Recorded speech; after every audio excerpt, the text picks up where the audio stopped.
เป็นเวลาที่เราแบบว่ามองเพื่อนเราก็จะถ้าเรามองแล้วก็มันจะเห็นว่าเรื่องราวของเพื่อนคนนี้กับเรามันจะค่อยๆย้อนขึ้นมาว่าเฮ้ยเมื่อก่อนเราเคยทำแบบนี้นะเราเคยเล่นด้วยกันเราเคยกิจกรรมอะไรอย่างร่วมกันแล้วก็ภาพสถานที่ต่างๆมันทำให้เราได้ถึงบรรยากาศเก่าๆย้อนกลับมา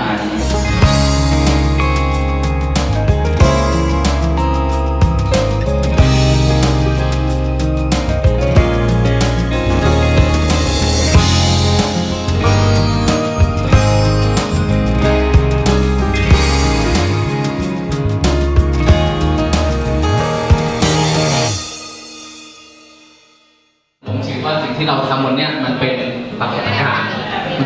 ที่รุ่นเราเป็นรุ่นแรกที่ได้ทำมัน